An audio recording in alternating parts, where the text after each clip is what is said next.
Hmm? Ah! Huge. Meditation's rocking my world right now. Very good. Glad that to hear and it. Essential oils very recently. This podcast brought to you by essential oils and meditation. Yeah. And maybe some running. Podcast Junkies, episode 80, take 3. If you're new to this show, then you know that you don't know, actually. That's why you're new to the show. I'm not going to do a take 4. We're going onwards with this one. This is the show where we speak to interesting, engaging, fantastic podcasters who I've met, I've engaged with, and I like to have long-form conversations with, where we talk podcasting and other things that are of interest to the podcaster and to you as a listener. And because of the feedback that I continue to get on how we deep dive on these conversations, I'm going to continue to do it in that format because I think it attracts a certain type of listener. And over time, I realize that what happens is that that type of listeners is become part of our tribe. If also you're new, then you may not know that we have a Facebook group that's called Podcast Junkies. You can look it up. It's on Facebook. And it's really my backstage goings on with regards to the podcast. So wherever I am, wherever I get some good lighting, most of the time they're outdoors because those seem to put me in a better mood. But I walk you through what happened with a recent episode, what I've got on my mind for future episodes, and some of the things I'm challenging myself with as it relates to the show. Last week we spoke to Ivo Terra of the Opportunistic Travelers podcast that he co-hosts with his wife Sheila. They literally sold everything they had, started traveling the world, and now they're in Thailand and they're having a heck of a time. But he's a podcast OG, if you will, having done this for 11 plus years, I think it is now. So that's a fantastic episode. I invite you to check it out if you haven't done so already. This week, we speak to Kari Gormley. She is a friend of mine through a mutual acquaintance, Chris Cerrone, who you may have heard mentioned on this show a couple of times. And she has the Running Lifestyle podcast. And we met at a meetup in New York City last year that Chris had put together. And then we just sort of off and on stayed in contact. And we recently reconnected. And I was just thoroughly impressed by the dedication she's put into her show. She recently hit episode 100, which is always a fantastic milestone for any podcaster, as I'm sure many of you can relate. So we talked about some of the interesting chances she's taken to expand out of her comfort zone, including traveling around the world alone and moving to Sweden, of all places, for a new job. And she was there for several years, and she's got some great stories about that. So she's a lot of fun. She's really just a bundle of energy, and I'm always have a smile on my face when I talk to Kari. And this episode was no different. So I hope you enjoy my conversation and get motivated to hit the ground running, if you will, after listening to this interview with Kari Gormley. So, I was about to call you Lacey. That's hilarious. Kari Gormley, Podcast Junkies. We meet on air, finally. Finally. I'm excited. I met you the first time in New York City in November, 2014? Yep. Yeah, 2014, with our good friends, Lacey Ursioli, and also with Chris Cerrone. So they're going to be psyched. They're going to get a shout out at this point in the interview, and then they're going to have this little smile on their face because anytime you introduce people and they connect, and then you kind of forget about it sometimes, and then later on, you find out that they're still in contact, or they're friends now, or they're doing business together. And I think personally, I always like when that happens, and it just goes to show you that if you surround yourself with cool people, then as a residual effect, the cool people that you know that meet will end up, connecting somehow, and that's pretty nice. Exactly, the ripple effect. Exactly. Yeah. Yeah. And actually, another good friend of ours, Denny Craigie from Diz Runs podcast, he ran with me at 4 a.m. in August. Yeah, at Disney World when I was training for a marathon. Shout out to Denny again. Yes. I actually do. I have, because this happened last time, so I have a list of my previous guests. So Denny, for the record, was episode, where's that? It's on the list. Well, I got to look it up. I thought I had it handy. I thought he was within the first 30. Yeah, I think so. I remember that. He was on early days. Yeah. So I'll look that up. Will you link to the show notes? Yeah, we'll put it in the show notes. That's where all the good things happen, as every podcaster knows. Yes. And what's your website? Yeah, exactly. So when did the podcasting bug bite you? I would say I got the bite, so to speak, in September 2013. I was introduced to podcasts in 2011 when I was training for my first marathon. And it kind of reminds me of scuba diving. When you go scuba diving for the first time, it's kind of like, wow, there's a whole new world down here. Look at that. And that was finding podcasts. And podcasts entertained me through hours and hours of running. And I never thought I was going to have my own podcast, but then I heard one episode on a podcast, and it really changed my life. And I thought, you know what? I want to do this too. And wow, I could share my message with the world and connect and meet people about something I'm passionate about. Sign me up. Was there any apprehension? I mean, if you're telling me the example is someone who has done scuba diving before, then there probably, I imagine there might not have been, but I'm just curious, was there any apprehension with getting started with something that was unknown for you at the time? Yeah, absolutely. It was, I started a own business, got an LLC. I mean, there were a lot of things trying to understand how to podcast. And it was really helpful hearing other people say that they were dragging their feet to get started. And it literally just felt like, let's just do this. And, with podcasting, I mean, we're really putting ourselves out there. And also, what we say, people can edit it and mumbo jumbo it. So, it's kind of scary there, too, of how you're being taken. But the biggest thing I think I've learned as a podcaster, and what people who listen to the show have shared with me, is this ability to be vulnerable. I know some podcasts are like, well, I'm the authority, and I got to show my being authority, and, everything's perfect, and I know how to do this, and I'm the authority.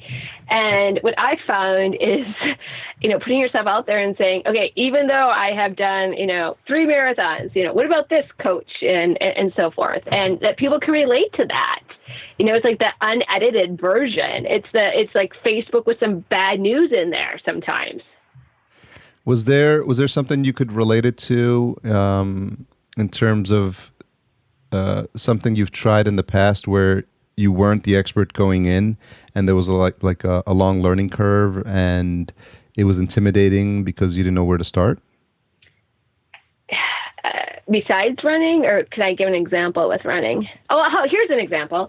I decided that after I graduated from college that I was going to go and move to Stockholm, Sweden, and work for an American software company who I had an internship with in Milwaukee, Wisconsin, and to go pretty much right after college and to work and live in another country and also learn another language and sell in that language. So I've done, and I took a trip around the world by myself in 2002.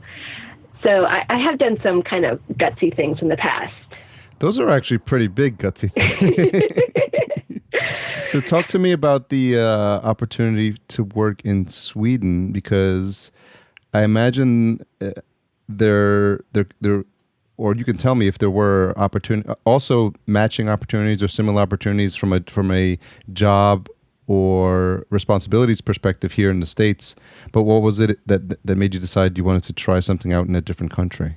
Yeah, well, basically, I had decided I wanted to be an exchange student, and my university, University of Wisconsin Whitewater, was just starting a new program in Sweden, and so I went over there, and I was there for a year, and then I decided that I wanted to go back and live and work there, and I had always been interested in Europe, and I was very fortunate when I looked for an internship. I found a company that was international, because someday I might want to, work in Sweden and kind of shoot for the moon here.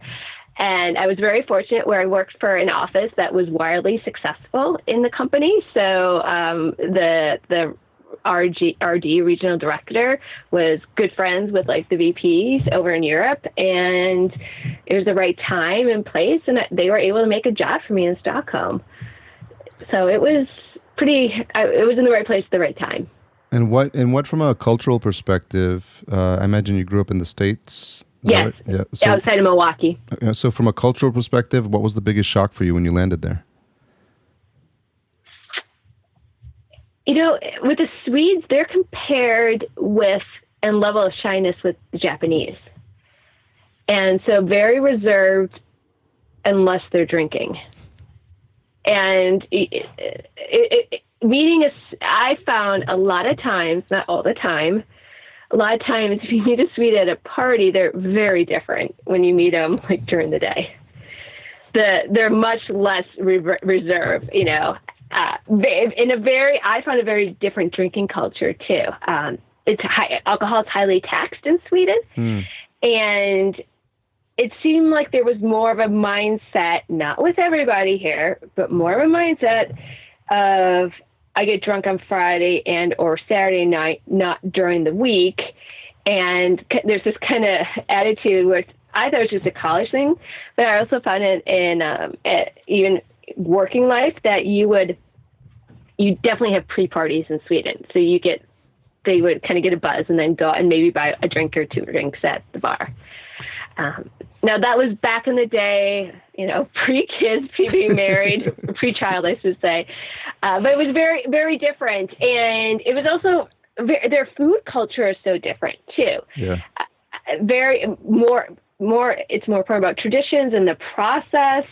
And, you know, there's this whole big Scandinavian like foodie scene going on in New York City, which I think is very interesting. Yeah. So yeah, there were a lot of changes. And one of the things I think was just kind of interesting is that I worked for a tech company, and in the US, we had a refrigerator stocked full of every type of soda you can imagine. You know, it was like diet cherry Coke caffeine free. I mean, like any type of thing you can imagine. And in Sweden, I got there and you open up the refrigerator there and it was free again. But here you had the choice of Coke or Diet Coke, and then they had 4 different types of sparkling water. So plain, grapefruit, lemon, and maybe raspberry or something. So it was interesting to see that difference. And they tended to, in Sweden, that they wouldn't have chips or soda that would really be at a party scene. You wouldn't have that, say, for lunch, where in the UK, my job was actually based outside of London. For there, it was very common to have chips and a sandwich for lunch, where Swedes wouldn't have the chips really until like a party scene type of thing in general. And how long were you there? I was there for 4 years. I worked for in Stockholm, yeah, and I was an exchange student in 96 in a city called Umeå, Sweden, which is an hour flight north of Stockholm. Extreme lightness and darkness.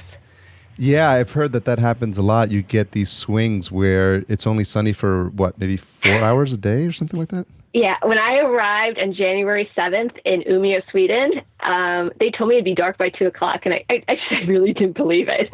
Sure enough, it's starting to get dark at 1:30. Yeah, and then in the summer, it really doesn't get dark, and you have the extremes. That's for sure. You really feel like a bear coming out of hibernation. Did you notice one of the challenges or problems for that country and countries in that region, from what I've heard, is that there's a big issue with depression, right? Because there's not a lot of sunlight. People aren't getting vitamin D. And so I think people have to find creative ways to combat that. Absolutely. I definitely had that. Even here, I have it. It's not as extreme, but I definitely had a bright light I used there. I would even take it to work sometimes, and the Swedes would kind of like laugh at me. I'm like, you guys are nuts. Like, this is not normal. This is hard. And the toughest thing, though, is that it was a lot of times it was cloudy and rainy. You didn't even see the sun. And it would be common that if you did see the sun, you'd go in your lunch hour and you would literally see people with their eyes closed, you know, looking up towards the sun. It was just like serenity now. It's extreme, and the drink also, you know, like the drinking culture is different too. Yeah, I imagine there's some correlation there too. Yeah, yes. Although I guess in Europe, when it comes to alcoholism, France is number one. It's an affective seasonal disorder, I think, right? Yes, Yeah. yes. And but from a climate perspective, is it something that you were sort of used to because you grew up in Milwaukee? Yes, yeah, definitely. The coldness and the snow I was kind of used to. I will say this though, is that it seemed like the thing that was challenging there is that they didn't get the nice hot summers or the humid days. You know, those days you're like, oh my gosh, I have to go swimming. Yeah. You didn't have that. So that was kind of hard, but I had a lot of vacation. I had 6.5 weeks of vacation. Nice. Yes. And then they have a ton of holidays too. And then they have these Christian holidays, and I'm Catholic. It's like, what day is this? And it's interesting too, because in Sweden, it's like all or nothing. You're religious or you're not. Yeah. So yes, definitely. There's a difference with the light and so forth, and the traditions. A lot of great traditions, and it was a really great time, and you really learn about your own culture when you're in another culture. That's an interesting comment. What was some of the things that you learned? Because naturally, when you say 6.5 weeks of vacation, that's something that's just people, their jaw drops, right? If they don't know enough, I mean, most people now, because of the internet and news and commentaries, they know what happens, and maybe Michael Moore as well. But but that experience, hearing about it and experience it, I think have got to be two completely different things, right? Yeah, it becomes a norm. The people you hang around with, those things come normal. It's very normal for Swedes to take the whole month of July off. That's their big month. In other parts of Europe, it's August. That was very common. I usually didn't take more than 3 weeks off at a time. I worked, as I mentioned, for an American software company, and we were on the quarter basis. Mm-hmm. And so, you wouldn't take vacation the last month of a quarter. And it was, it's just something kind of normal, but they travel a lot. But then again, with 6.5 weeks of vacation, I think here in the U.S., if you have 2 weeks and you have some disposable income, you're going to go and have like a really, really great vacation.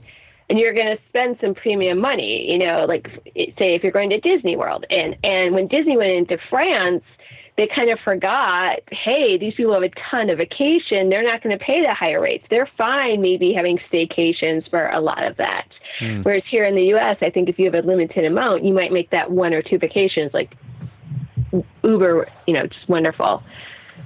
Yeah, it's almost like the all or nothing mentality. You're saving up your 2 weeks, and then you want to just stretch that as far as you can and have the biggest impact for that time you're going to be away, because after that, then it's back to grinding it out. Right. And so it's a different way of life there too. And if your child up until they're 8, you can work, is it 80% of the time, and saying, okay, I'm not going to be at this meeting because I'm going to my son's, spring concert. That would be, yeah, of course, go. Whereas, I know people do it here, but it's just a different mindset. Now, I haven't lived there since 2002. It's been 14 years, so things could be a bit different. But they were very tech savvy, and it's one of the leaders, in technology too. Ericsson's, Spotify's there, tons of companies. Skype, even a Swedish company, or was it from the beginning? Yeah, before Microsoft, I think they might have been, yeah. I think it was. So very tech forward. I'll never forget. That was the first place I saw where people would have like the little earpiece, microphone for their cell phones. Yeah. The Bluetooth? Yes. Yeah. Although it was just like the little thing with the cord, though. Oh, okay. That was Bluetooth. I don't know. The headset. Yeah. So tough word. So after or during that time, you traveled alone throughout Europe. Well, actually, when I took my trip around the world in 2002, it was like around the world. So I started in Europe, and I ended in Europe. But yeah, I went to, technically the first spot was Copenhagen because I had a 6-hour layover, but I really don't consider that too much. But I went to Thailand and to Singapore, and I spent a lot of time in Australia and a lot of time in New Zealand. Some time in Fiji, and then I knew moving back to the U.S. that I didn't want to live back in Milwaukee. And so I visited some parts of the country I'd never been to. I'd never been to California, Colorado, Texas. I went out to DC and New York, and then I went back to then I went to Germany. I have family, or they're like family in Germany, and then back to Sweden. And it was great too to see, parts of the U.S. I'd never seen before. And for a while, I thought I actually might move to Colorado, to Denver, but it's between Denver and Washington D.C., like night and day. But I chose D.C., and I think it was a great choice because I met my husband a few months later. That's interesting. And so from a weather perspective, it wasn't as enticing enough when in terms of living on the West Coast, right? Yeah. I mean, actually, now we're discussing it, I did talk to some companies, one in Seattle and one in San Francisco, but the best job that came forward, and I went back to software, was actually right in Reston, Virginia, which is near Dulles Airport, and is in the tech corridor there in DC. It was actually where AOL is. Oh, yeah. I was wondering what the mindset is of a person who decides to travel the world by themselves, and how much thought you put into that prior to taking that leap. Yeah, I think it goes back to the people you hang around with, and if that's normal. I had a friend, Nicholas, who I had met when I was an exchange student in Sweden. And then when I was living in Stockholm and working, he actually took a trip around the world. And a lot of people who take trips around the world, you get a special airline ticket, and you have to keep on going in a certain direction. And he actually did the opposite. Most people head east, which is what I did. He headed west. But, I'll never forget, I said to him, he actually stayed at my apartment in Stockholm the night before he went on his trip around the world. And we were actually taking the pendeltåg, or the commuter train, and I was going to go to work, and then he was going on to the airport. And I remember saying to him on the commuter train, gosh, I wish I was going with you. And he said, well, you could, or someday you'll take your own trip. And then I had another friend who I met at the software company from Australia. We were on training in Boston. And he said, you're going to move back to the U.S. So when you do, I think you should take a trip and you can come visit Australia. And so I always wanted to go to Australia. So I always knew I was going to go to Australia before I went back. And then I said to my friend Nicholas, I'm going to go to Australia before I move back to the U.S. He said, well, why don't you just take a trip around the world? I'm like, yeah, that's a good idea. There's some places I want to see. And it may sound crazy, too, in 2002 to do this. And, but I guess it was kind of, I don't want to say it was normal, but I had friends who had done it. And I mean, it scared the bejesus out of my parents, absolutely. And I did my research, and everything was fine. If there were 2 times where I felt pretty uncomfortable, and they were in the U.S. actually. Oh, that's funny. Yeah, it was actually in your 2 cities, in L.A. and New York. Yeah. That's not surprising. Yeah. I mean, I got to the U.S. in L.A. and got into one of those vans where you share a van type of thing. Yeah. And I probably was really chatty. And long story short, first the guy was kind of sleazy because he tried charging me more. I'm like, wait a minute, your person said this much. And then he wanted to give me, I was going to Santa Monica, and I was meeting a friend there. And the van driver was like, why don't I give you a private tour of Malibu? I'm like, no. And I had to tell him no a couple of times. Yeah. Well, yeah, that's kind of sad that they both times were in the U.S. Yeah, it was in the U.S. It definitely was in the U.S. And also I did a lot of research. Something really tragic is when I was looking at the different countries to go to on the backpacker trail, Indonesia is very popular. And when I was planning this trip, I had looked at, the State Department recommendations, and they had advised Americans not to go to Indonesia. And I chose not to. And So I traveled from June 2002 until December 2002. And in September 2002, at this point I was in New Zealand, and there had been a bomb at a tourist bar in Jakarta. And it was a whole bunch of foreigners who had died. And when that happened, I thought, I just have this bad feeling. I bet I know someone. And here, a friend I had made from New Zealand while I was traveling, his friend was there with his buddies at a big bachelor party. Jakarta is kind of like what Las Vegas is to us, to what it is for people in Australia and New Zealand. And here, his friend with his wife was killed, and had a wife and a 6-month-old. Wow. Yeah. Yeah. And that was just like, in the U.S., the State Department had advised Americans not to go there. Yeah. Yeah, that's the stuff that I think freaks people out when they think about taking a trip like that. Um, how long for the whole trip? How long were you gone? Yeah, so 6 months, with the majority of the time in Australia, New Zealand. Looking back, I could have spent some more time in Asia. Have you seen the Reese Witherspoon movie Wild? I haven't, but I want to. I want to. I'm wondering how much you could relate to that. I also wonder, like, when you do things like that. I've taken shorter trips, obviously, to meet friends, but I've never, interestingly enough, done a trip on my own, and it's always something like one of the things I regret I haven't had the chance to do it. That's not to say I won't have the chance to do it, although have been married now for 10 years. But I think at some point in the future, maybe I could work something out for a couple of weeks. Do your own thing. I mean, it's up to you. If you want to meet people, you're social. If you don't, you go in your corner. Yeah.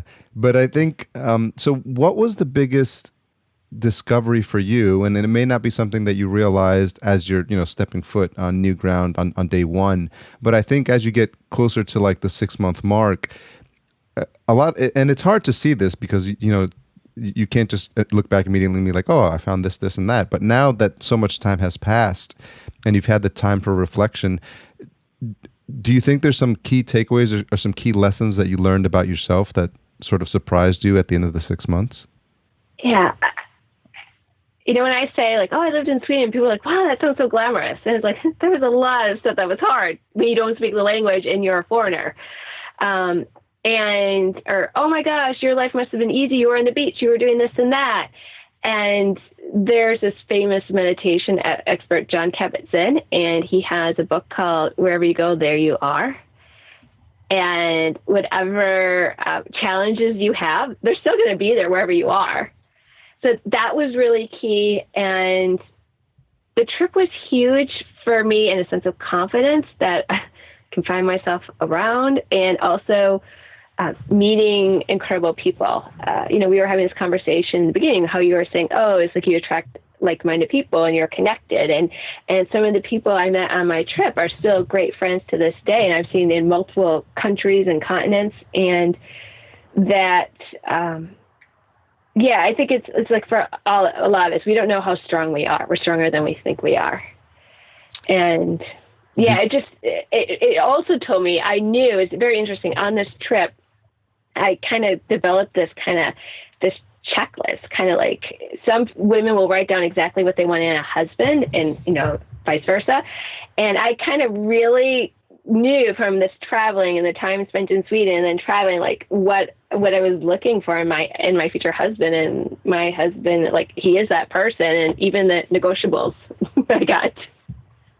Well, that's interesting because, a lot of people don't do that, and they end up with a spouse that they're not compatible with, and they have this seed inside of them that wants to do things that are, that are fun and that are adventurous, but they think that, well, I'll just convert the person that I'm with, and then we can do that later on. But I think what you did was really fantastic, because you did the things that made you happy and that motivated you, and then you sort of put out the intention to find someone that aligned with who you are as a person.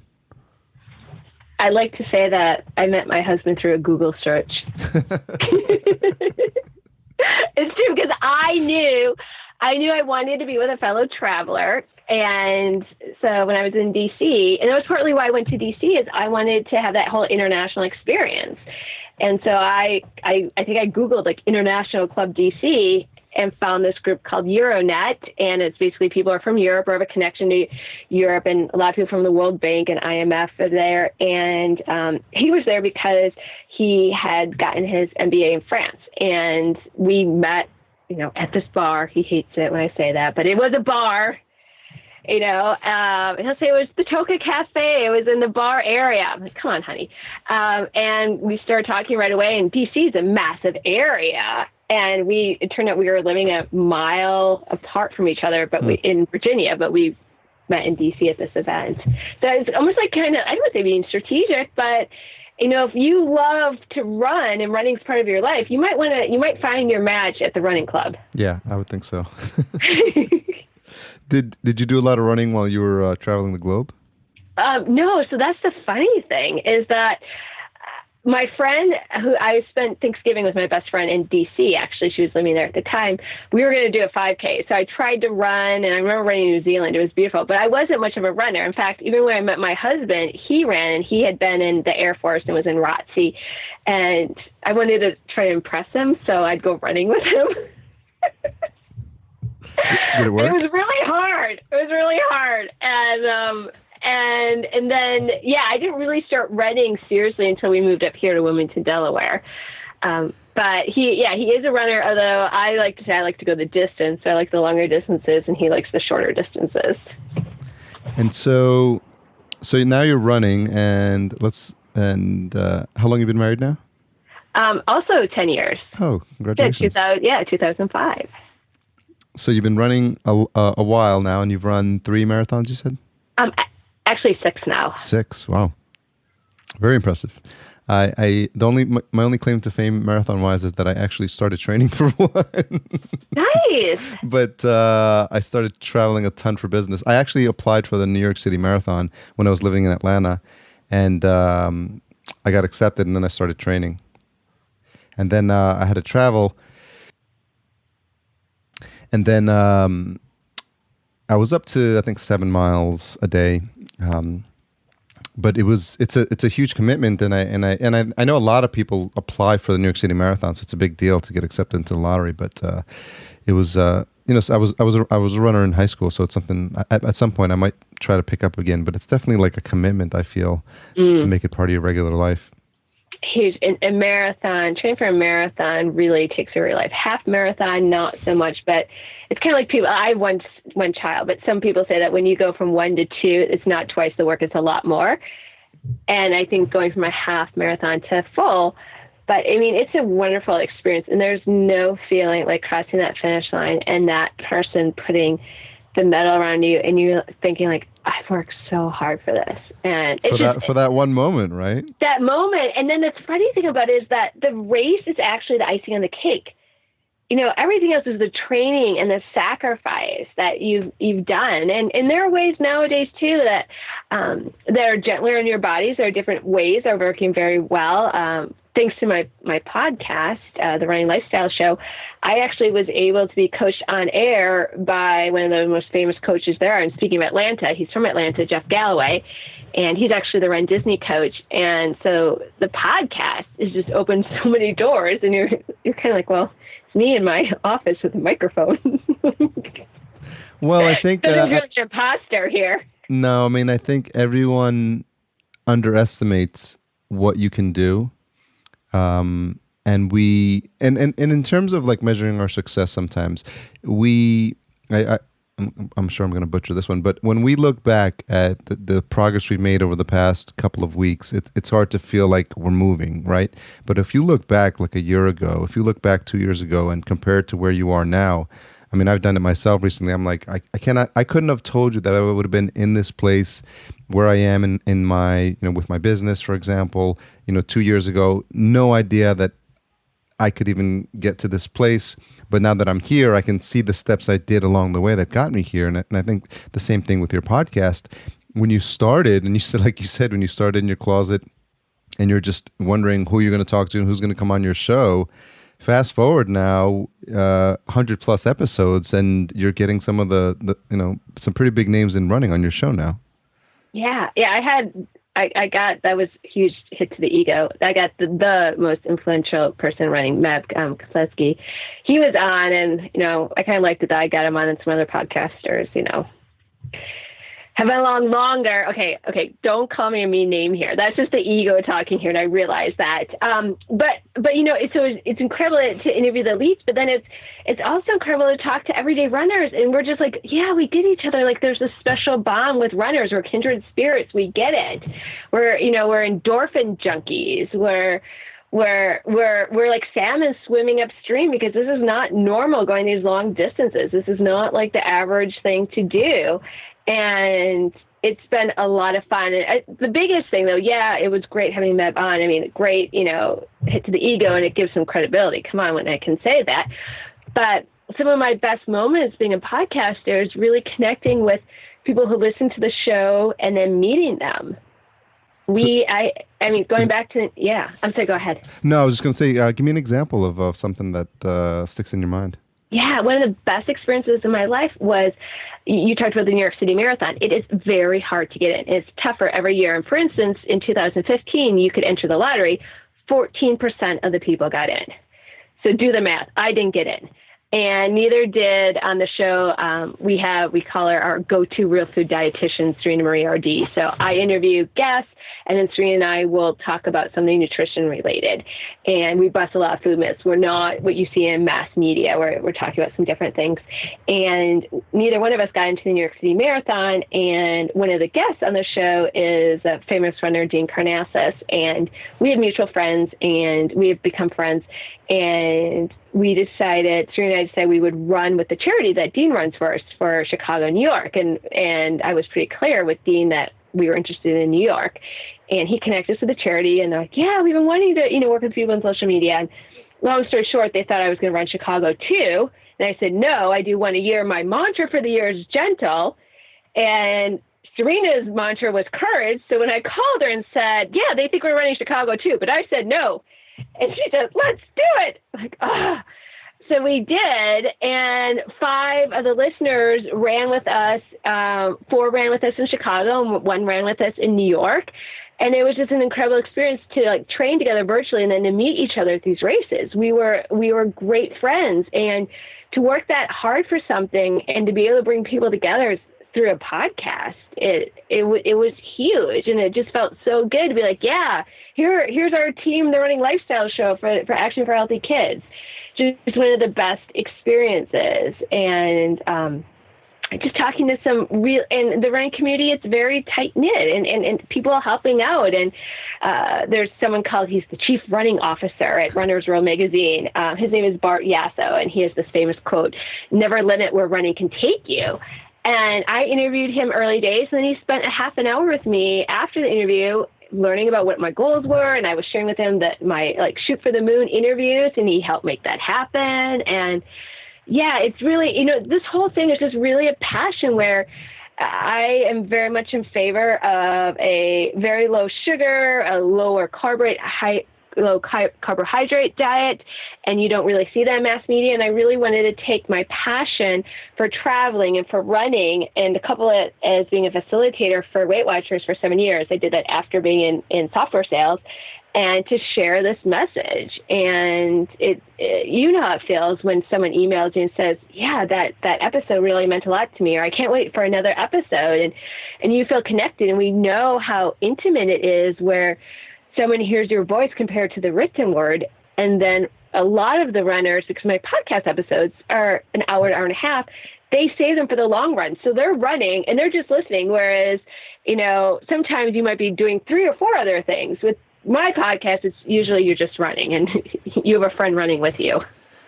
That's interesting, because a lot of times, podcasters get into this discussion of what's the ideal length for a podcast, and I had this discussion with Rob Walsh of Lipson, and it's really whatever your audience thinks it should be, because by virtue of you doing a show that fits what you want to put together, and is as long as it needs to be to cover what you want to cover, that's you, and that's the decision you've made. And so whoever is attracted to that is your ideal audience. It's weird, but it's almost like if you build it, they will come mentality. So I'm sure you couldn't have set out to think, well, if I just make it half an hour because every other podcast is half an hour, then that's going to work for me.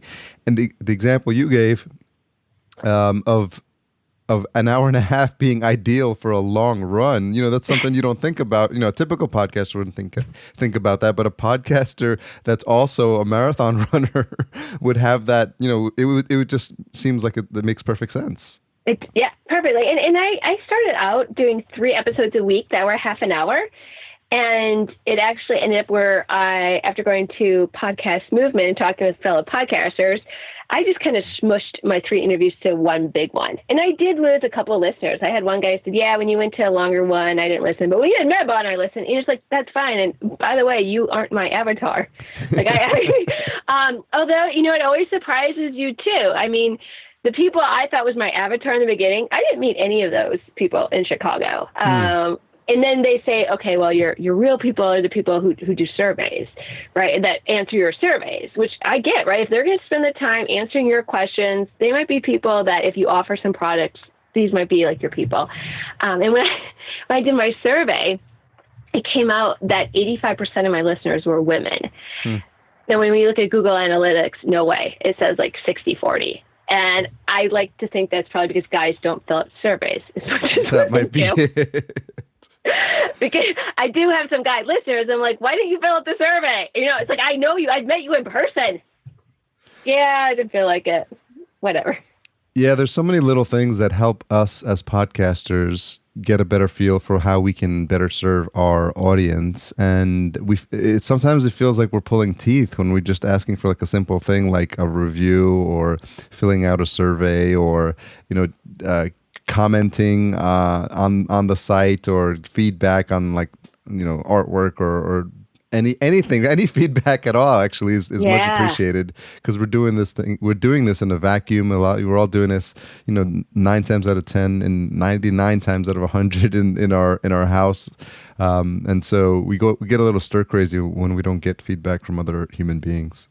It is hard. And, really giving an iTunes review, that takes time though. When you really think about it, you have to remember what your password is and and like it helps us so much, but I think it's so easy sometimes to forget how much time it takes to actually do it. Yeah. Yeah, I think we can't really take it for granted, and so that just means so when you do get the feedback, you're so much more appreciative. Or when you're out at a conference and you run into someone and they shake your hand or they thank you, I've said this a lot of times on my show that I treat all my listeners like just gold. My guests and my listeners like equally. Whenever someone engages, I just make sure I'm like, what do you need? And I still have I have a box of T-shirts here that I just have literally to send out whenever I connect with fans on Twitter or on email or some of my guests. Just I want to have something handy that can thank them for listening, because I never take that for granted. Yeah, it's a privilege. It is. So it seems like you've hit some pretty major milestones in terms of people that you've wanted to connect with in the running community. So, and you hit your 100th episode recently. So a lot of times people use that as an opportunity to cross that imaginary finish line, if you will. But what are you going to keep doing for yourself for the podcast to try to figure out how you take that to another level from 100 to 200? I have this, sounds like a crazy dream, because I don't think there are too many people who do it, but just because it's not done doesn't mean it can't be done. But I would love to be this professional podcaster that a brand that I'm crazy excited about hires and says, okay, Kari, we want you to interview different people in every episode. Then we're going to come by and have like a tech update about something about our product or that. I would love to do that.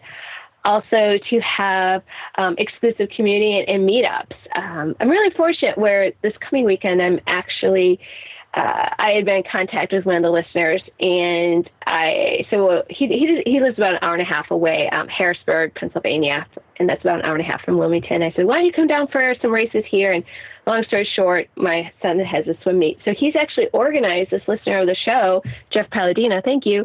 He has 3 different running groups coming together at a Fleet Feet place and a store, and we're going to go for a group run, and then we're going to do a Periscope with the runners, and I have some giveaways from some sponsors, and they even got some press coverage, which is nice. Crazy to me. Yeah. Which is really crazy. And that's what I mean, we're the running community. We're like these like-minded people, and we get all these endorphins, and it's bringing people together. And it's really cool too, where he like organized all this stuff, and through one of my sponsors, Jabra, I was able to say, hey, Jabra, can you send him a pair of like earbuds? And he was thrilled. I'm like, dude, like you put this whole thing together. You didn't have to do this. That's the least I can do. Very cool. And so talk a little bit how you started the process of connecting with sponsors, because we've chatted before on the topic, and I think what you're doing is really encouraging to new podcasters who want to try to establish relationships and figuring out who can be a fit for their show and how to start those conversations. Yeah. They have this saying, I can just hear John Lee Dumas saying this, like, the riches are in the niches. Well, there's some truth to that. Absolutely. Because I'm talking to runners, I have a sales background. I know you do too, Harry. I don't know if I like the word hustle, but it's just like kind of putting yourself out there. So I got my first sponsor by being at a trade show and wanting a product to try. And then the woman, she had just started listening to startup, and I think she wanted to help this new podcaster. So it's talking about, it's not necessarily, this whole CPM, this, cost per 1,000 downloads. I don't believe in that at all, because you're getting, for a lot of podcasts, it's like if you had some podcast equipment as a sponsor, you're getting a very niched audience. I don't know how many people listen to your podcast who aren't podcasters. Yeah. It'd be interesting. It's friends and family. So it's hard. So it's working there, but it's also talking about, having other people, maybe getting their product into other people's hands and having those people talk about it in your podcast. So that's been a way to do it. And giveaways has been really a great way. Some of the listeners, they understand that, you guys, we are paying the fees to Libsyn, and we're paying all these other fees. So they want to support you and you support the supporter. So that's been really helpful that way. And, there are exclusive communities, but I think podcasts, I'm sure you talk about this all the time, Harry, is they're one of the two. It's a passion project, and you're just doing it because the love of it. And there are definitely other running ones like that. And then there are ones that are businesses, and they're definitely running podcasts, but those are businesses, and that this is their vehicle. And there are some couple that have done really well thanks to the podcast. There are different ways to do it. It's kind of knowing what your intention is going into it, but it's like a business plan.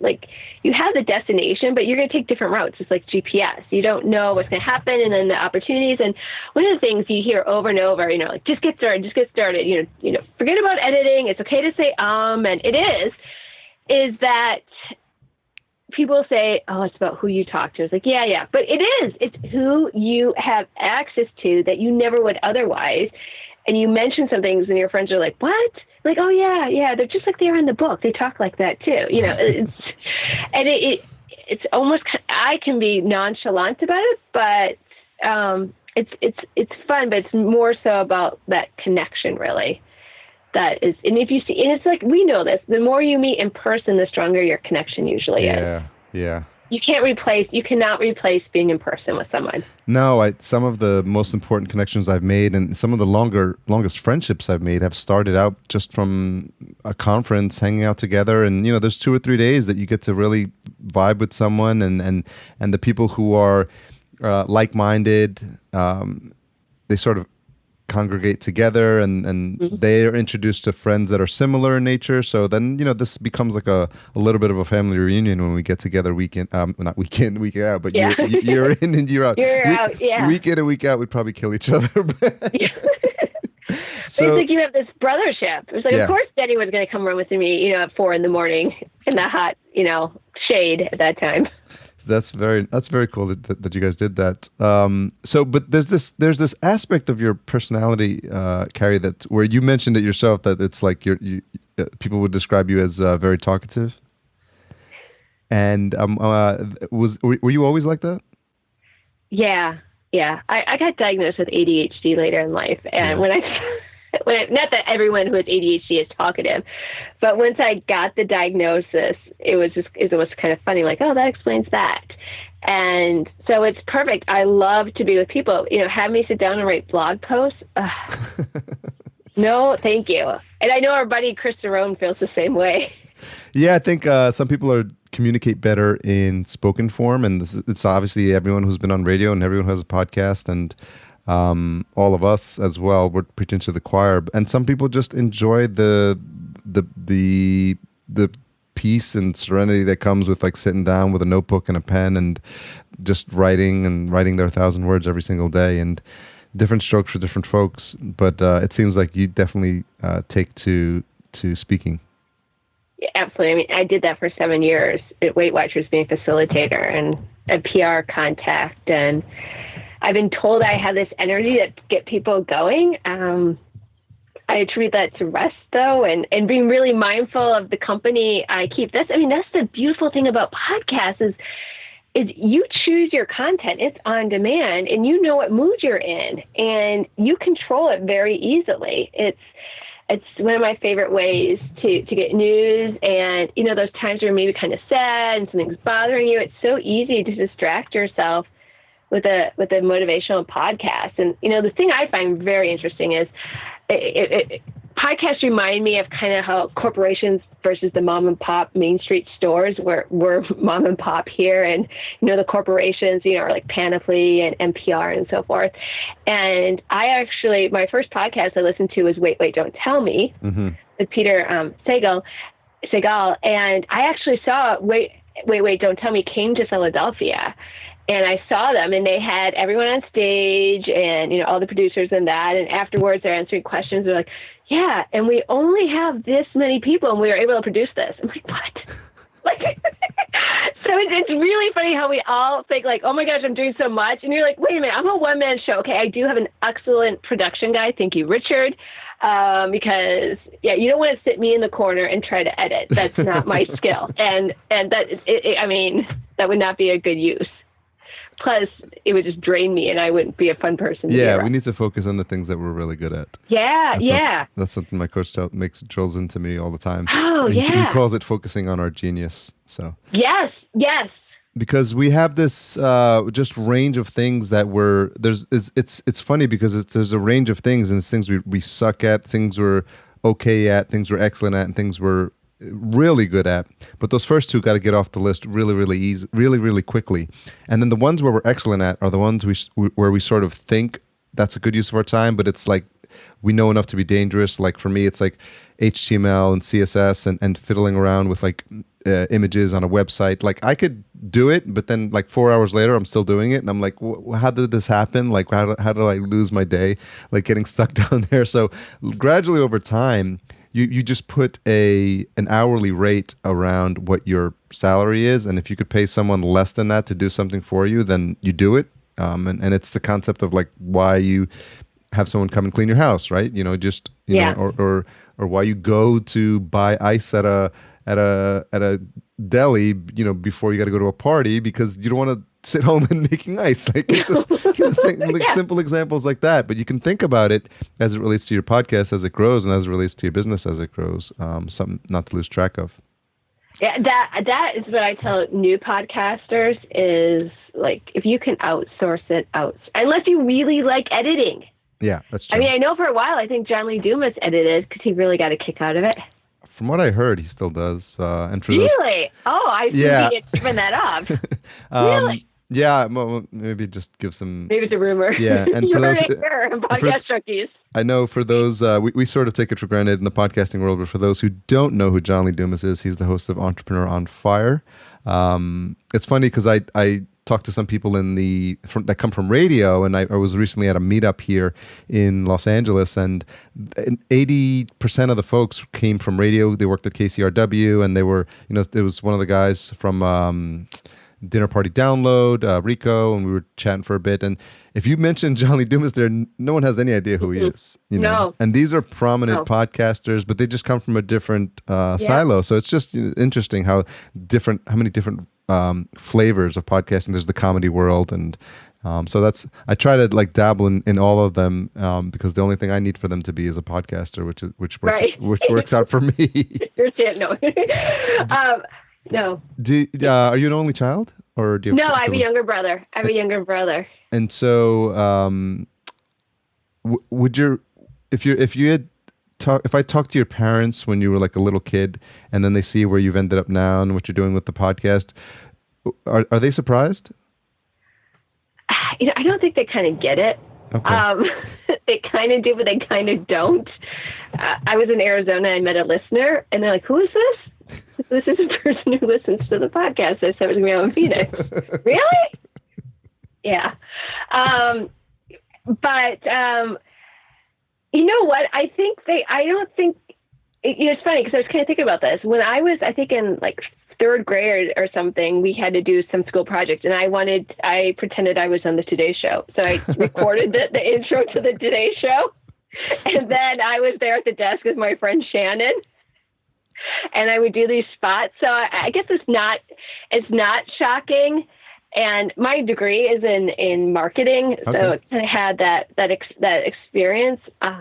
But talking, I just wanted to mention, I think it's so interesting about radio and podcasts. I wonder if you've had this experience where you talk to seasoned radio professionals, and a lot of them, not all of them. And an unofficial mentor of mine is Vinny Tortorich, who was a radio guy who is now in podcasting, and he had been radio. It had been years and years ago until he was in podcasting. But a lot of radio folks I meet kind of treat podcasts as the same thing. And I think they're two night and day things. I just took a course, unbelievable course. I highly recommend it. It's the course that Alex Blumberg made for Creative Live. Yeah. And phenomenal. And, Alex was saying, every 20 seconds, you got to be thinking someone would be switching channels. And I feel like with podcasts, I feel as if we do have the time as podcasters to go more in depth, that we're not so focused on time, and some podcasts don't edit as much. It was fascinating. It's been fascinating to hear some podcasters go on other podcasts that aren't edited like theirs, and you hear all the ums and the extra words, but you don't hear that on their podcast. Yeah, they treat it differently, and that episode where Alex is talking about the editing process, just for a beginning podcaster would probably just totally intimidate them, because you listen to like the samples of the audio that he's providing, and it sounds, they almost sound exactly the same, but it's just, they just have a different ear for listening to things. And it's almost hard to compare, what a new podcaster is going to go through to what these folks, these seasoned professionals with decades of experience are coming into podcasting with. They just have such a trained ear for that sort of stuff that it's just different shows. And again, some people are attracted to that level of professionalism, that level of editing, that level of like the sound, the music, the combination of everything together, which is why they need, weeks and sometimes months just to put together one episode. Yeah, it's huge. I think the biggest thing I've learned through being a podcaster, and this is huge, and this is a life lesson for anyone, is that the worst thing you can do is to compare yourself to someone else. It is the worst. Because otherwise you're sitting in the corner comparing yourself. This person has more downloads. This person's faster. This person has more money. How is that helping you? Yeah, that's actually fantastic advice, and that's something you need to be reminded of every day. Like run your. I was about to give you a running analogy. Run your own race, right? Yes. Yes, run your own race, and that you don't know until you toe the line. I mean, how many times have you overanalyzed something like, what about this or what about that? And what does this person think? What does he think? What does she think? And then it's almost like, just be quiet, shut up, and do it already. And you don't know until you actually try it. And now I really understand why listening to podcast coaches and so much forth, they're just like, just do it. It's like they're literally pushing you off the high dive. And it's almost like you're doing the sign of the cross on the way down. And you just and then otherwise you just think about it. But I think the average is like people will do 7 podcasts and say this is too much. Yeah, so pod fade. That's why you need to, I think, have the mindset if you're going to outsource. That's just my experience. Yeah. But everyone. But I think out of it. Yeah, I think. But definitely. But the most important takeaway is to, if you're doing it for the love of podcasting and something that you're podcasting about, whatever you're passionate, that should be enough fuel to get you through those first couple of months and ideally through that first year. Because if you don't have enough to talk about or to feel passionate about for a year, my guess is that you probably picked the wrong topic. Yes. Yeah. Because people can hear your passion. Yeah. Absolutely. And people love this, like, do it with you type of thing. I think so. I think it, yeah. What do you think as because you've had some really, really good interviews, and I imagine if I had given you a connection to Dean Karnazes like on episode 2, you probably would have like freaked out because maybe because you didn't have the confidence or the skills. And so over the time as your show has grown, do you feel like your skill in interviewing has improved? It hasn't. I just have to tell you a funny story about Dean, though, is that I actually met some good friends of his, and they emailed him during running, and they emailed him before he even started and said, "Hey, we met Kari. She's starting a podcast. Will you go on it?" Mm. And for those of you who don't know Dean Karnazes, because I didn't even know who he was, which was sad as a runner, and the family I was running with were like appalled that I didn't know who he was. But actually, in 2007, Time magazine called him the 27th most influential person in the world. He was right before Oprah. Yeah. So he has run like 50 marathons in 50 states in 50 days. The Regis and Kelly show had him run across America. He ran through the White House, met Michelle Obama.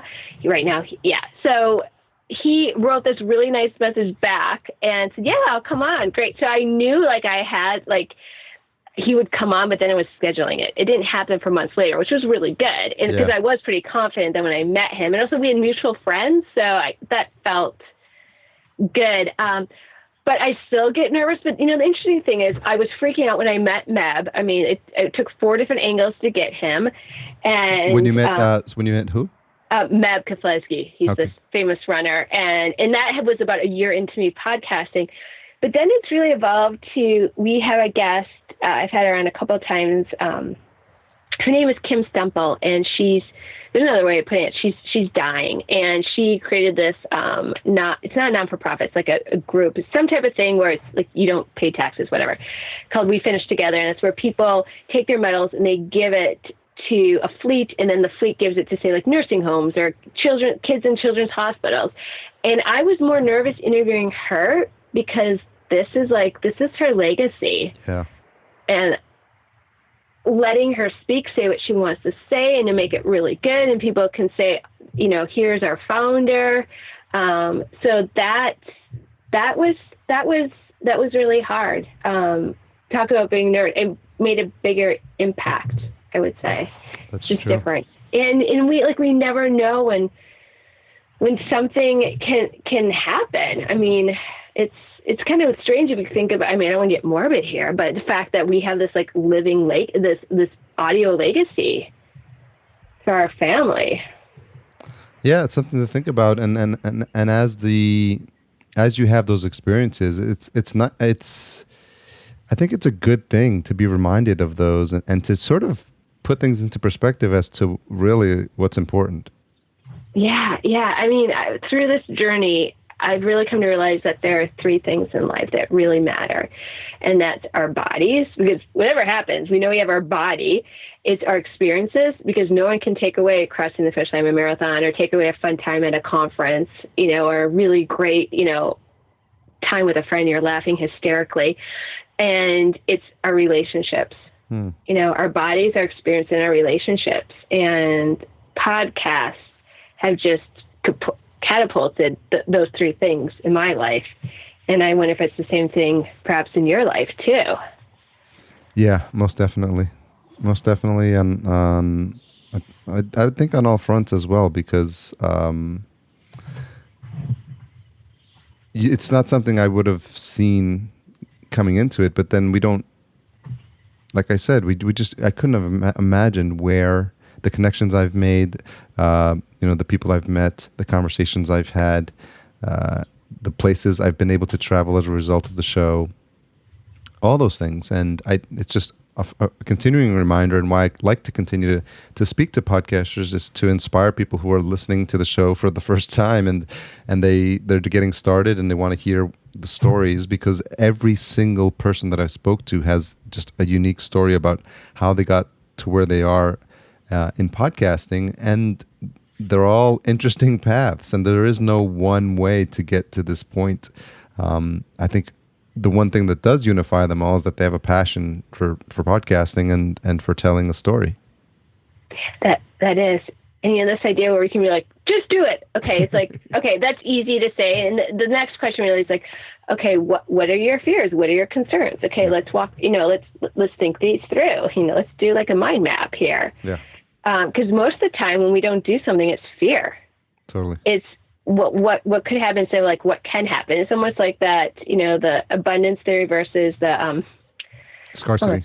Thank you. Yeah. I feel like 2.5 hours. I'm sorry. No, I feel like I've been reciting that one almost daily now, and having a conversation. I was just having a conversation with my coach a couple hours ago, and that same word came up. So I think it's becoming more common perception of how to live life, and it was mentioned in Stephen Covey's The 7 Laws of Successful People or something like that. And I didn't realize it because I read that book a long time ago, but abundance mindset is one of the things in them. Yeah. Always thinking like, how can I help this person? Yeah. And good people attract good people. Yeah. Very good conversation. Thank you, Kari. Thank you. This has been fun. Really fun. A couple more questions. What have you changed your mind about recently? Ooh. Wow, deep thoughts, Harry. What have I changed my thoughts about? Okay, yeah, this may sound like little, but it's really big. Is I thought I could be a moderator when it came to sugar, meaning I could eat a little bit of dried apricots, or I could eat a little bit of chocolate. No. For Lent, I decided that I was going to give up added sugar. And I went to the go to real food dietitian on the show, Sir Marie RD, and she had something going on. It cracks me up. Shake your sugar habit. She's funny.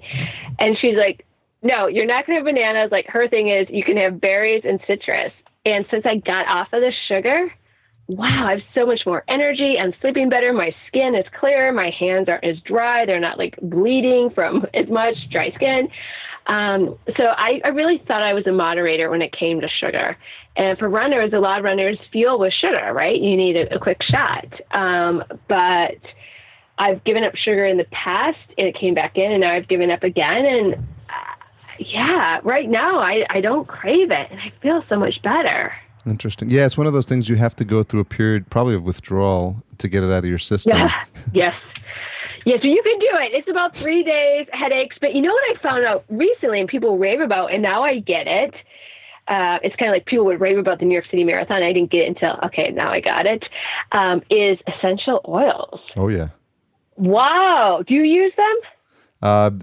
In terms of like from an aromatherapy perspective, or from like oils like cooking with, or no, from aromatherapy. Yeah. It's so fun. Yeah. What are your favorite scents and blends? It's so funny. I have one here.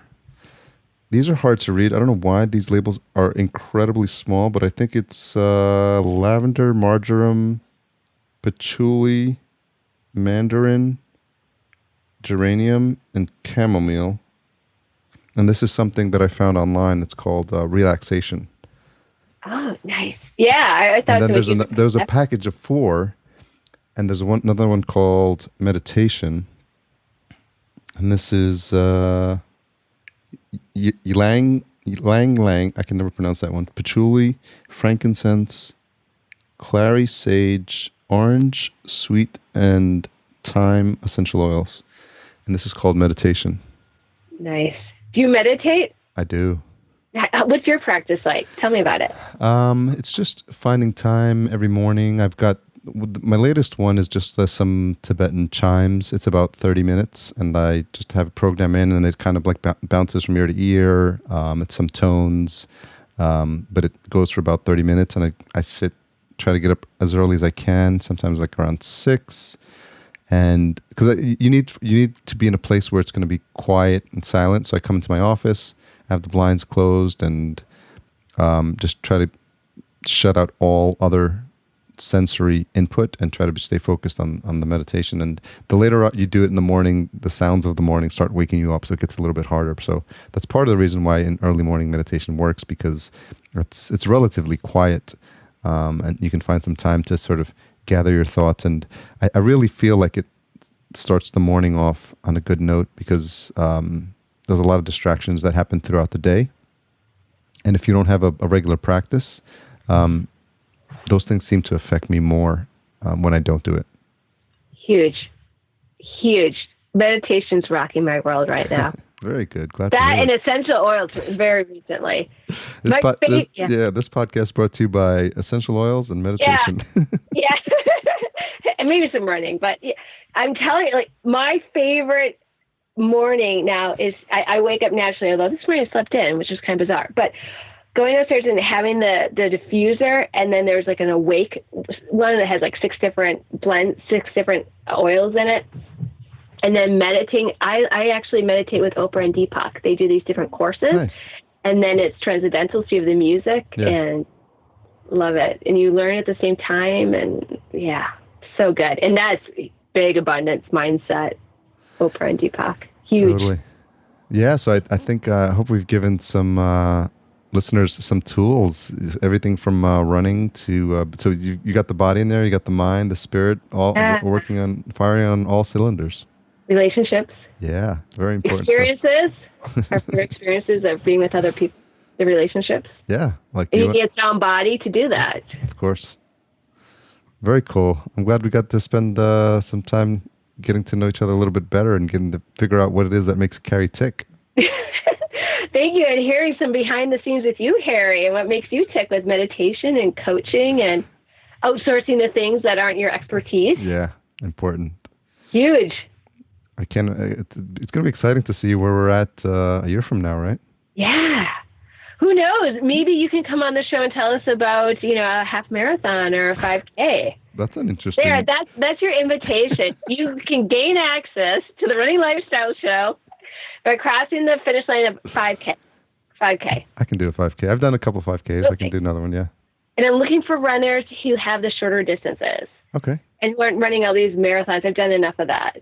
Very cool. Yeah. I'll and even if you just start running again, you don't have to do races. Okay. Seriously. Good. That's a nice nice goal to strive towards. It is. The fellow podcaster here runs for fun. It's not about the race. Yeah, that's good. Yeah. So, where's the best place for folks to track you down online? You can go to my website. That's cool. TheRunningLifestyle.com, and on Facebook and Twitter. Don't you love Twitter? I do actually. The people you meet, it's crazy.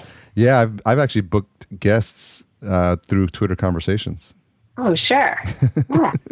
Yeah, absolutely. It's just one of those you have to ask type of things, right? If you never ask, then the answer is always going to be no. Yes. Isn't that the truth, brother? Yeah.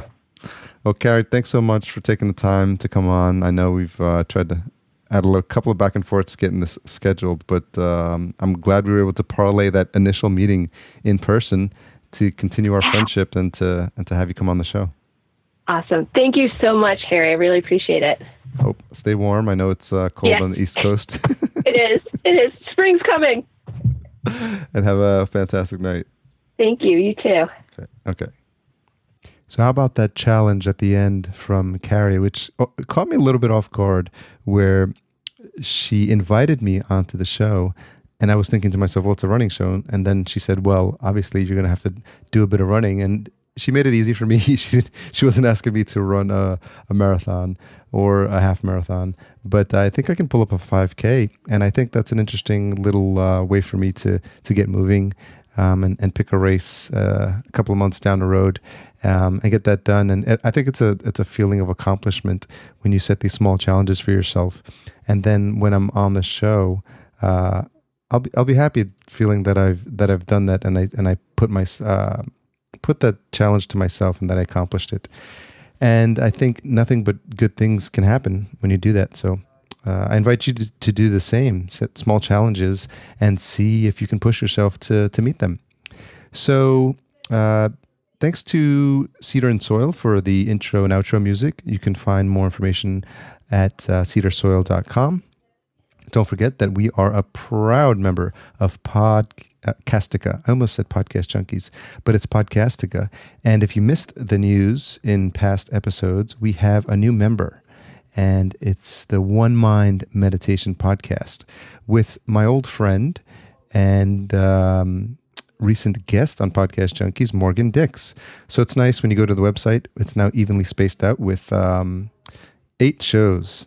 It's pretty cool. The network is growing, and they're all great shows. They're all great people. You've actually had a chance to listen to and hear from all of them now on Podcast Junkies.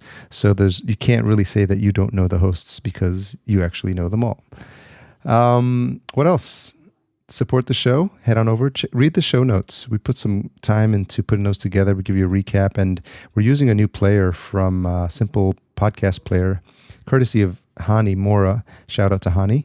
I've recently implemented site-wide to all, and I went back to all my episodes. So it's now using the Simple Podcast Player, and it's fantastic because it gives you prominent buttons to download, subscribe on iTunes, subscribe on Stitcher, leave a review, Clamor it. If you don't know what Clamor is, CLAMMR allows you to grab a small snippet of audio and share that socially.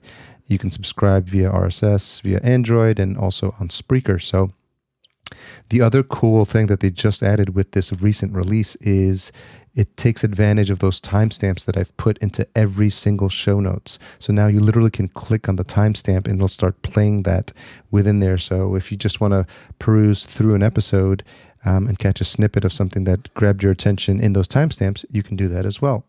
Don't forget, we also have tweetables on the site. So if you tweet something out that was that we captured usually about three to five, and those go immediately to get shared on Twitter. So these are all good things that I'd like to push you to do to help get the word out about the show. Don't forget, you can always subscribe. Head on over to podcastjunkies.com/iTunes. When was the last time you left a review, a rating, a review, and a subscription to your favorite podcast? I'm learning a lot from all the ones that I keep adding. I prune them all the time.